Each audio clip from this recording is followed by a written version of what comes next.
Ada rentang waktu yang sangat panjang antara penetapan Prabowo Gibran sebagai presiden dan wakil presiden terpilih hasil Pilpres 2024 yang dikukuhkan Mahkamah Konstitusi hingga pelantikan presiden dan wakil presiden terpilih tersebut pada 20 Oktober mendatang. Di satu sisi, rentang waktu yang berbulan-bulan itu memberi keuntungan tersendiri bagi Prabowo Gibran karena keduanya bisa melakukan persiapan yang cukup matang sebelum resmi bekerja sebagai presiden dan wakil presiden. Persiapan itu termasuk sinkronisasi dengan pemerintahan Presiden Jokowi agar proses transisi dari Jokowi ke Prabowo berjalan mulus.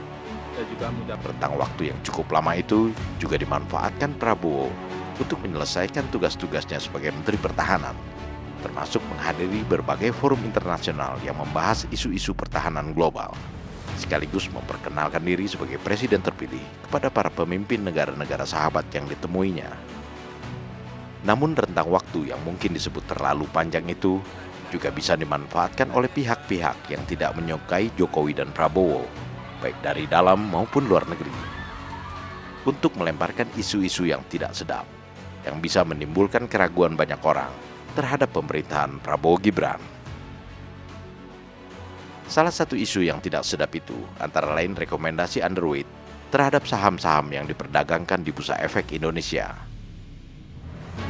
Isu yang digulirkan lembaga keuangan Amerika Serikat Morgan Stanley itu mungkin sedikit banyak akan menimbulkan keraguan di kalangan pelaku pasar modal untuk membeli saham-saham yang diperdagangkan di Bursa Saham Indonesia.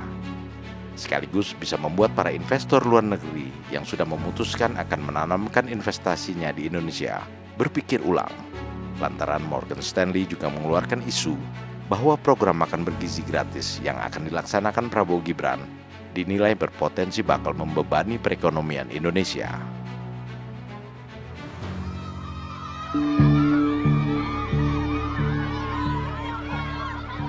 Sementara di dalam negeri, sempat muncul isu terjadinya keretakan dalam hubungan personal dan profesional antara Prabowo dengan Jokowi, sebab yang terlihat di permukaan seolah-olah Prabowo berjalan sendiri. Padahal semua yang dilakukan Prabowo adalah atas perintah Jokowi, termasuk lawatannya ke berbagai negara dan kehadirannya di forum-forum internasional.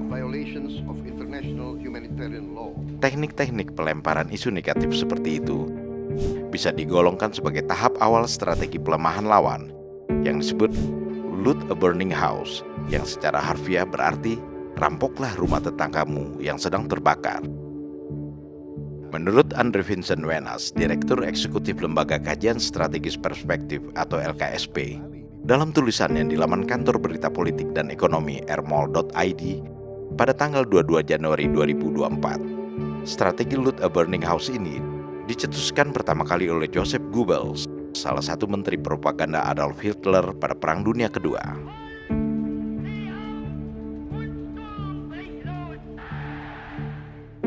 Goebbels meramu kampanye hitam tentang pihak-pihak yang tidak disukai rejim Hitler, seperti masyarakat Yahudi di Jerman dan negara-negara Eropa lainnya, yang berakhir dengan pembantaian massal masyarakat Yahudi secara sadis.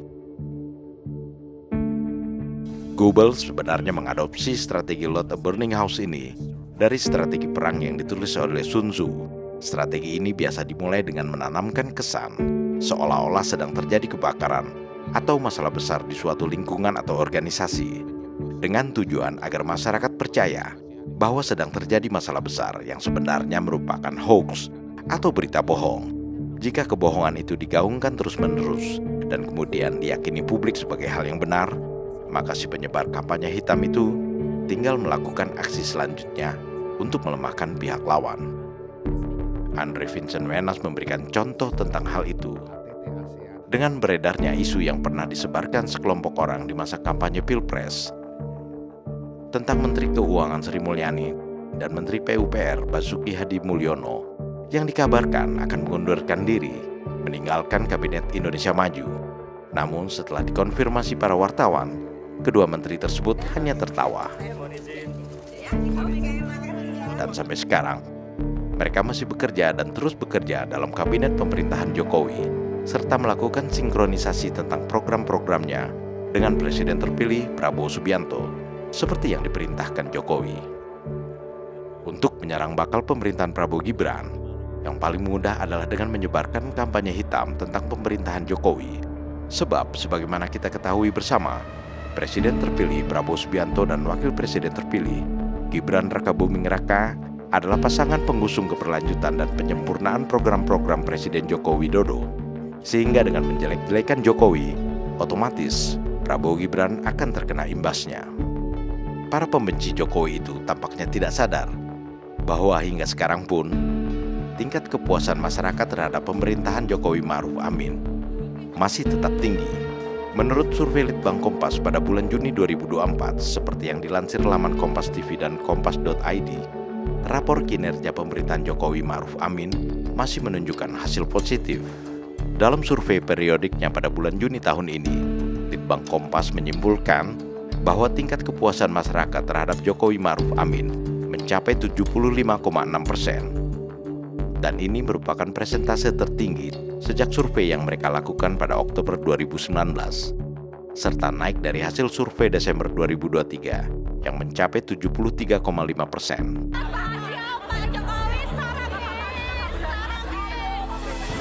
Secara garis tren, menurut Litbang Kompas, tingkat kepuasan masyarakat menunjukkan konsistensi peningkatan sejak Oktober 2022.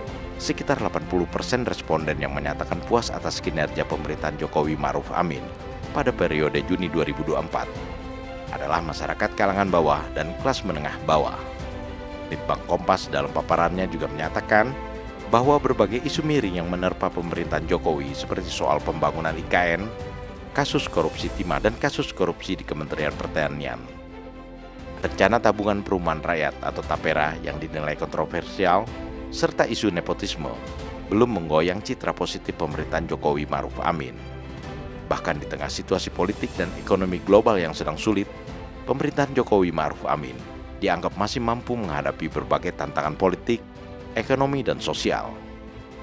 Dengan kata lain, upaya-upaya dari berbagai pihak yang melancarkan strategi loot a burning house, baik dari dalam maupun luar negeri, yang bertujuan melemahkan pemerintahan Jokowi Ma'ruf Amin dan bakal pemerintahan Prabowo Gibran boleh dikatakan tidak berhasil.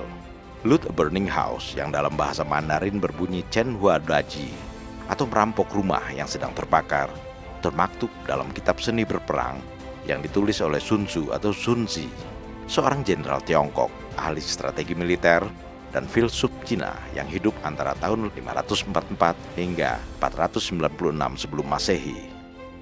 Kitab Sun Tzu seni berperang ini dipelajari secara luas di sekolah-sekolah militer dan sekolah-sekolah politik seperti di Singapura dan negara-negara barat lainnya.